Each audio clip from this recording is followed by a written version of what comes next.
السلام عليكم ورحمة الله وبركاته. أحلى متابعين يوميات مونيمون، يا رب تكونوا جميعا بخير. وحشتوني.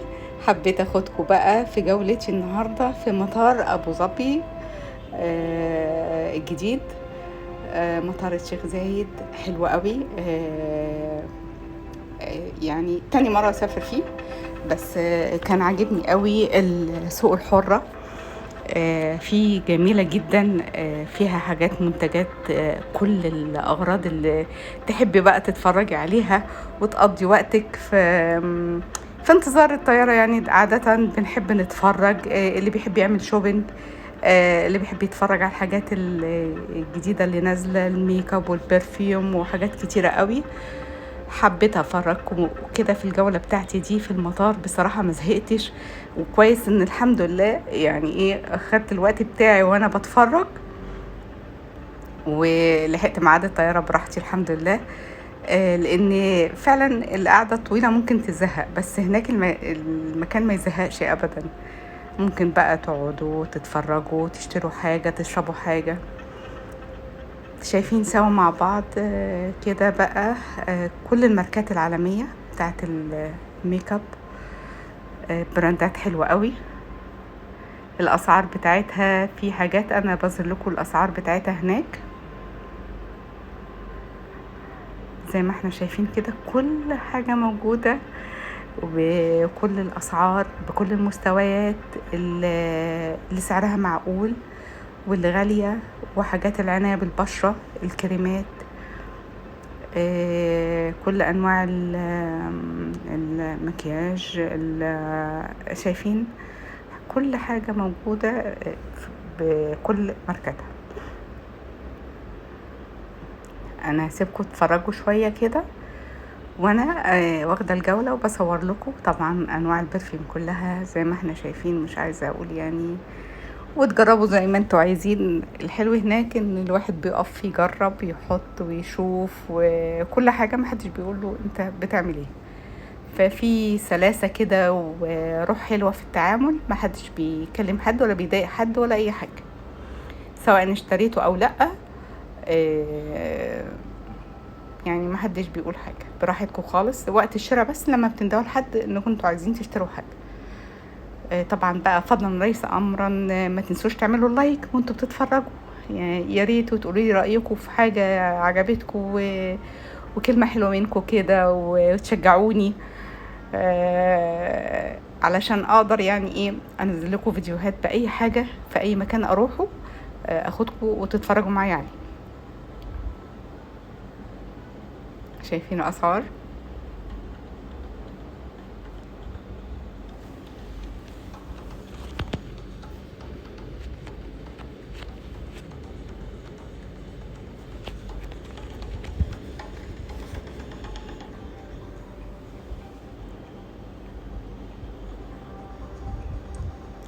دي منتجات برادا.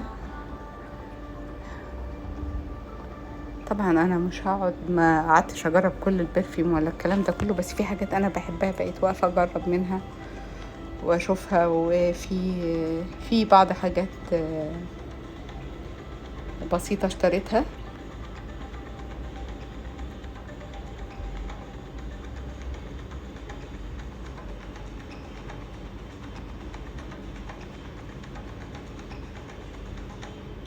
البرفيوم ده حلو قوي قوي قوي، بتاع الي صعب، جميل.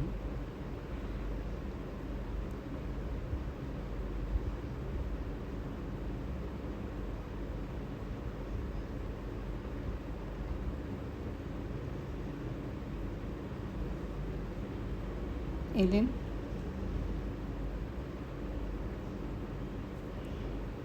ده على فكرة لما عملت التست بتاعه وجربته كده، فضل في حرف البلوزة كده لحد مثلا ما وصلت كمان، وريحة موجودة فيه.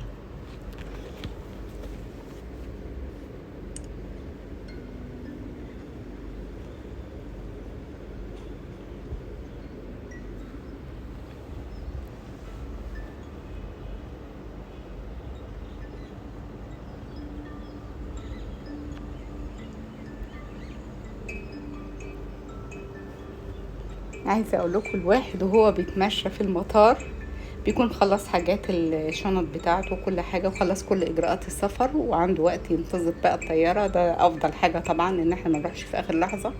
يبقى خصوصا في ظروف السفر الفترات دي لازم يبقى مدين وقت قبل مواعيد الطيران بتاعنا. فلازم نسافر قبلها بوقت كده، نوصل المطار بوقت مناسب، مش أقل من 3 ساعات، علشان بيبقى فيه ازدحام وتخليص الإجراءات والكلام ده. يعني نخلص حاجتنا ونقعد بقى نرتاح جوه في المطار بعد ما بنخلص إجراءات الجوازات والشنط وكل حاجة. نتفرج بقى براحتنا، نقعد نرتاح. الجولة بصراحة عجبتني في المطار قوي، من كنت مسافرة في وقت مناسب وعندي وقت، فالحمد لله بقى قعدت اتفرج على حاجات كتيرة قوي عجبتني. وانا بصراحة المنتجات دي كلها حاجات مغرية قوي. المكان ريحته حلوة جدا، ريحة البرفيوم، حاجات الميك اب، حاجات كل حاجة جميلة.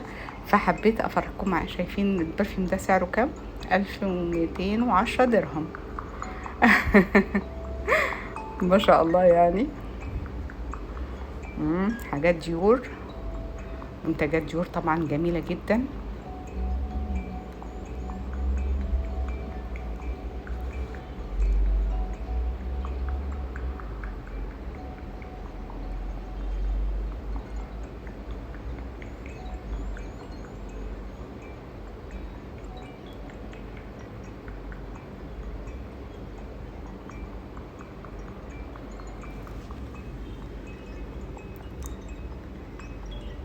تحسوا ان الوقت بيعدي، الواحد عمره ما بيزهق منه ولا بيشبع. خصوصا انا يعني بالنسبة لي وقت القعدة في المطار بتاعة السفر من نص متعة الرحلة نفسها بتاعة السفر. خصوصا وانا لسه بقى مسافرة، مش كمان في رحلة العودة. يعني قعد مشوار المطار والقعدة وتخليص الإجراءات وإن احنا نستنى الطيارة بتاعتنا، دي نص متعة السفر عندي. وانا قاعدة منتظرة الميعاد بتاعي، او انا بتفرج، او قاعدة اقرا حاجة. شايفين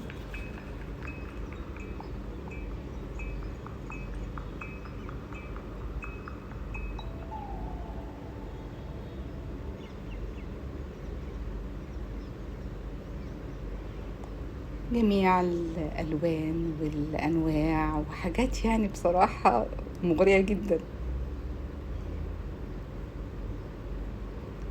لو حابين برضو ان انتوا تاخدوا هدية لحد وانتوا مسافرين او انتوا راجعين، بتبقى فرصة حلوة. في باكج بيبقى بتاع هدايا، حاجات بتبقى اسعارها كويسة، يعني بتبقى متاحة. الفكرة دي برضو حلوة قوي لو الواحد حابب يجيب هدية لحد وملحقش يجيب له هدية اثناء السفر او قبل ما يسافر وكده. فبتبقى فرصة حلوة ان انتوا تجيبوا هدايا منه كده كمان.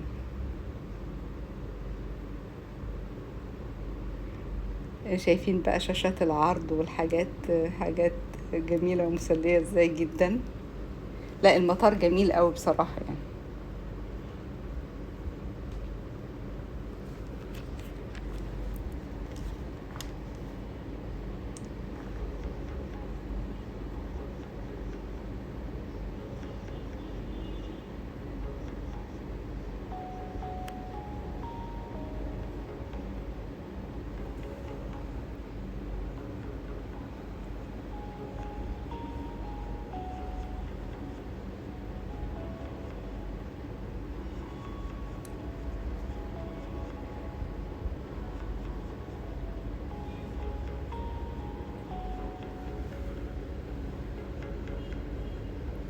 بصراحة شايفين الجمال. انا بصراحة يعني الوقت، يعني انا دي لفتت نظري ان انا بعد كده ابقى عامله حسابي دايما ان انا اروح بوقت قبل مواعيد السفر بوقت كفايه، الواحد يقضي وقت جميل ممتع برضو في جولات المطار كده. وان الواحد يقعد يغير، يستعد للرحله بتاعته ويبقى مؤهب كده ان هو بيغير وبيتمشى شوية. ان برضو فترة الطيران الواحد بيقعد فترة كام ساعة حسب الرحلة بتاعتنا، فالواحد لما بيتمشى بقى شوية كده ويحس انه اجهد، على الاقل لما يركب الطيارة يقدر يرتاح بقى. لحد ما يوصل المكان ان شاء الله كده اللي مسافر له.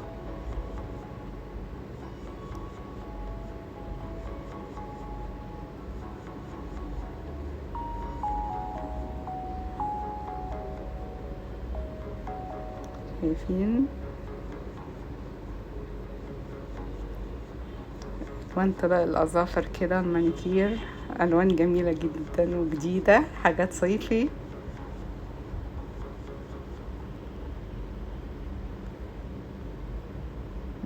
جود جيرل البرفيوم بتاعه حلو قوي، في انواع كتيرة من البرفيوم بتاعه حلو قوي برضو.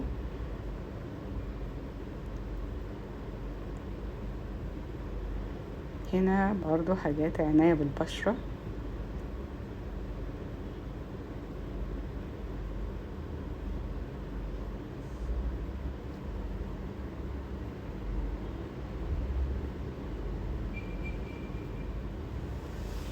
حاجات كلارينس، حاجات منتجات فرنسية حلوة جدا، ما فيهاش كيميكال خالص، بس يعني اسعارها شوية مرتفعة. انا حبيت اسأل على كريمات العناية بالبشرة الصباح والمساء دي المحطوطة، يعني لقيت الباكج بتاع صباح ومسائي كده الكريمين بس دول تقريبا ب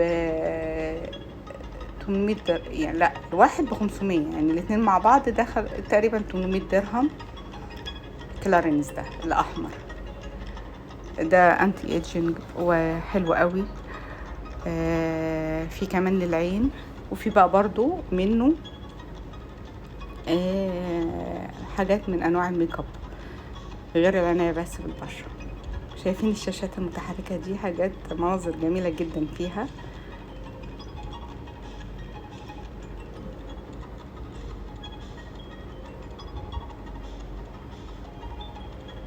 عايزة اقول لكم شفت كمية ماركات عالمية وانا بتمشى هناك، مفيش حاجة متهيألي مش موجودة هناك في السوق الحرة بتاع المطار.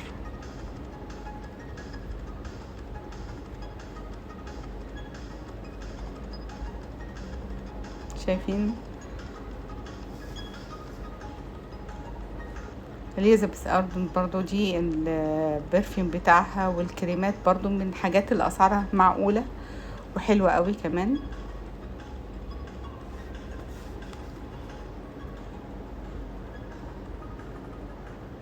ده اودو تواليت بريحة الجرين تي، غريبة قوي، استغربت بصراحة بس ريحته منعشة قوي.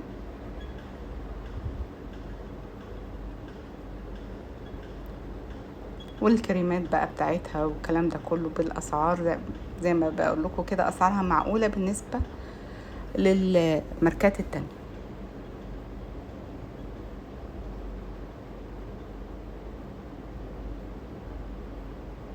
دخلنا بقى وانا ماشية كمان لقيت ايه فاتح، لقيت اللولو فاتح في المطار هناك برضو. من الحاجات الحلوة بتاعته قوي نوع ال الحلاوة الإيراني دي حلوة قوي قوي قوي، حلوة إيراني، حلاوة طحينية إيراني. ودي الحلاوة بتاعتنا السمسمية والفولية والكلام ده كله موجودة هناك برضو في المطار. علبة الحلاوة دي عايزة أقول لكم جبتها طعمها تحفة، كل قطعة فيها ليها طعم رهيب، يعني الواحد بصراحة بيقاوم انه ايه يعني ما يمسكهاش مثلا يخلص نصها وهو قاعد. حلوة طحينية ايراني حلوة قوي قوي قوي، دي كانت موجودة في اللولو. والحلو هناك كمان ان انا لما لقيت اللولو فتح في المطار لقيت الاسعار بتاعته زيها زي البلد، يعني شايفين شكل الحلاوة باشكال معينة كده، فيها طعم الحلاوة الشعر شوية، فيها طعم بالفستق، في بالشوكولاتة، في رول كده والكلام ده كله.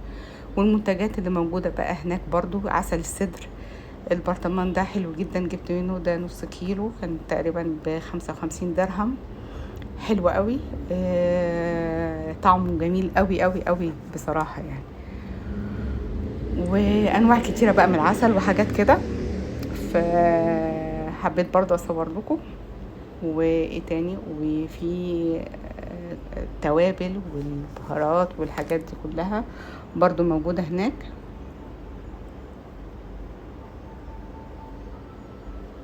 شايفين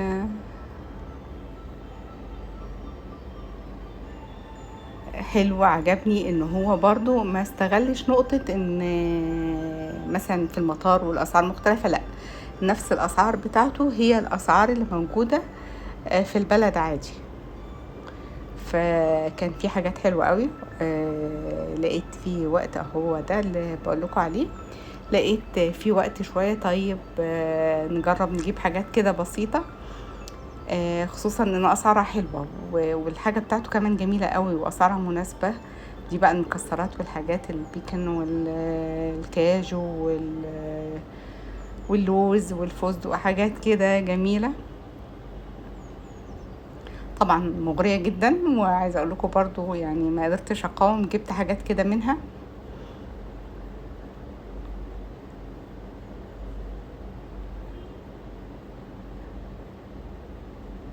منتجاته حلوة قوي قوي وحاجات جميلة والاسعار حلوة مناسبة الحمد لله يعني. والحاجة طبعا طعمها ممتاز، فيعني ما يمنعش الواحد يجيب برضه وهو بيتمشى كده تسالي جميلة وصحية ولذيذة جدا زي انواع المكسرات، يعني بقدر محدود منها بتبقى جميلة قوي.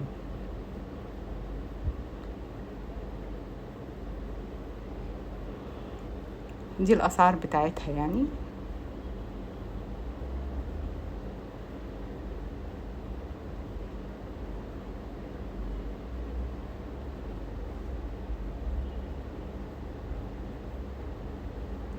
كانت فرصة حلوة، ما كانش جاي في بالي ان انا الاقي اللولو هناك في المطار، فوقفت برضو جبت حاجات كده بسيطة منه. الحلاوة دي طبعا حلوة جدا، والفستق بتاعه جميل والكاجو وحاجات. طبعا في حاجات حلوة كتيرة قوي قوي. طبعا لا بقى خلاص كده حلو جدا. جبت حاجات معقولة منها، نسيت اصورها لكم. وبعد كده طلعت اتمشيت شوية لحد ايه البوابة بقى اللي هي الجيت بتاع السفر بتاعنا المحددة لإقلاع ايه الطيارة. بتبقى فرصة حلوة ان الواحد لو حابب يتوضى ويصلي كمان موجود في المطار، فبتبقى فرصة حلوة ان احنا نصلي وما يفوتناش اي فروض برضو. اطفال بقى قاعدة بتجري والناس كل مكان كل جيت الطيارة بتاعته منتظرين عندها.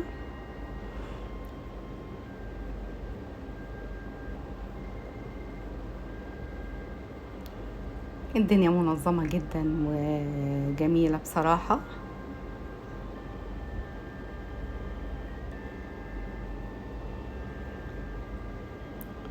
وفي عربيات الجولف دي يعني اللي الناس بتحرك بيها جوه المطار، يعني لو مسافات، وفي المشايات اللي بنوصل بيها كده لو بنمشي فترة كده او مسافة عشان نوصل للجيت اللي هي بتاعة السفر اللي محددة، بتبقى محددة في ايه في التذكرة في التيكت بتاعتنا.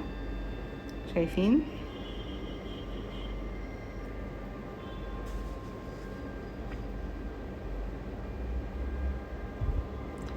وخلاص بقى وصلنا للحظة الحاسمة، الممر اللي هو يعني انا من اسعد الممرات اللي الواحد بيمشي بيها في حياته، سواء هو مسافر سواء هو راجع بالسلامة البلد. وان شاء الله كده دايما تكونوا بخير موفقين. ممر السعادة ده اللي احنا منتظرين بقى ماشيين كده داخلين على الطيارة فيه.